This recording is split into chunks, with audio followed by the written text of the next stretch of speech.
جنگ صفین کے بعد کسی صحابی نے حضرت معاویہ رضی اللہ تعالیٰ عنہ کو برا بھلا کہا. جی آج تک کر رہے ہیں ممبروں پہ, آپ کو پتہ نہیں ہے؟ ان لوگوں نے تو صرف 60 سال تک یہ کام کیا نا, لیکن ان کے ریونج میں آج تک حضرت معاویہ کو بھی, ان کے دفاع کرنے والوں کو بھی گالیاں پڑ رہی ہیں. تو آج تک چل رہا ہے سلسلہ. شیعان علی جو تھے اس زمانے میں بھی ظاہر ہے برا تو سمجھتے تھے, باقی رہ گئے گالی گلوچ. تو ظاہر ہے جو صحیح العقیدہ لوگ تھے انہوں نے گالی گلوچ کبھی بھی نہیں کی ہے, صرف ان کی غلطی کو ہائی لائٹ کیا ہے, اور وہ آج تک لوگ کہہ رہے ہیں. ظاہر ہے اس زمانے میں بھی کہہ رہے تھے. اور باقی بندہ جو مر گیا, مرنے کے بعد اپنے انجام کو پہنچ چکا, آپ اس کو گالی گلوچ نہیں کر سکتے, لیکن اس کی غلطیاں ڈسکس ہونا جو قرآن و سنت میں آئیں وہ تو اللہ کی سنت ہے. یوسف علیہ السلام کے جو بھائی تھے وہ 2 نبیوں کے صحابہ تھے, حضرت یعقوب کے اور حضرت یوسف کے علیہم السلام. لیکن آج تک ہم برادران یوسف کی مثال دیتے ہیں کیونکہ قرآن نے دی. ہاں, اس کے بعد آپ نے اس میں سے کوئی گالی گلوچ والا ایلیمنٹ نہیں نکالنا ہوتا. وہ عبرت ہوتی ہے, وہ آپ نے حاصل کرنی ہے, اور اس کے بعد معاملہ اللہ کے سپرد کرنا ہے. باقی جو قرآن میں آیت ہے تلک امۃ قد خلت لہا ما کسبت ولکم ما کسبتم, تو یہ چیز ہی کچھ اور ہے. اور انہوں نے پکڑ کے احمد بن حنبل کے متھے مار دیا. یار اگر احمد بن حنبل کی عزت کروانی ہے تو ان کے متھے یہ نہ مارو. میں نہیں سمجھتا کہ ان کا عربی کا یا قرآن کا نالج اتنا کمزور تھا کہ وہ اس قسم کی بات کرتے کہ جی صحابہ کرام کے ان معاملات کو اس طرح ڈسکس نہ کریں اور یہ آیت کوٹ کرتے. بھائی اس آیت کا تو یہ مطلب ہی نہیں ہے.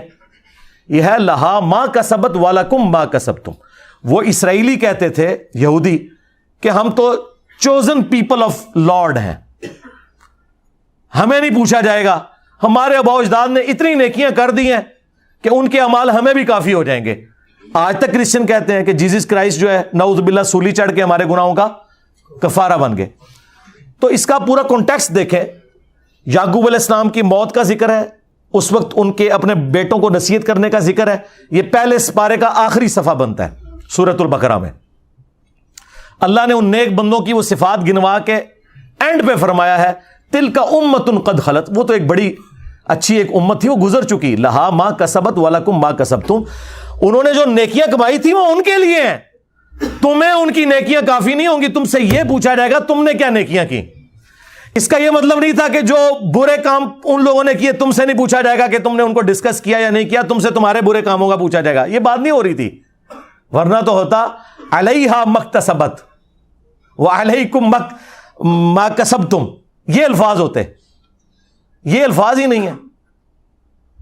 تو یہ بات ہو رہی تھی کہ ان کی نیکیاں تمہیں کفایت نہیں کریں گی, تم نے اپنے اعمال کا جواب دہ خود ہونا ہے نیکیوں کے اعتبار سے. رہ گی برائیاں تو وہ تو قرآن خود ذکر کرتا ہے عبرت کے لیے, وہ آج تک ہم کرتے ہیں. اس کے بعد توہین نہیں کرنی ہوتی, وہ بالکل حرام ہے. نہ ہم رافضی ہیں اور نہ ہم ناصبی ہیں. ہم اہل سنت کے منہج کے اوپر ہیں کہ خلفائے راشدین کو ہم حق پہ مانتے ہیں, ان کے مخالفین جو صحیح العقیدہ تھے, مسلمان تھے, ان کی رسپیکٹ کرتے ہیں, لیکن علمی اختلاف اپنی جگہ, گالی گلوچ کسی پہ نہیں کرتے. باقی کربلا والا ریسرچ پیپر پڑھیں تو آپ کو پتہ چل جائے گا کہ کیا کچھ ہوتا رہا. صلح حسن کے بعد کا ہی واقعہ ہے جو ابو داؤد کے اندر 4131 آیا ہے, جب مقدام بن مادی کرب حضرت معاویہ رضی اللہ تعالیٰ عنہ کے دربار میں بیٹھے تھے اور حضرت حسن کی شہادت کی خبر وہاں پہنچی تھی. اس کے بعد کیا ہوا, وہ کتنی تکلیف دہ چیز ہے. تو وہ صلح حسن سے بھی 8 سال بعد کا واقعہ ہے. صلح حسن 41 ہجری میں ہوئی ہے اور شہادت حسن ہوئی ہے 49 ہجری میں.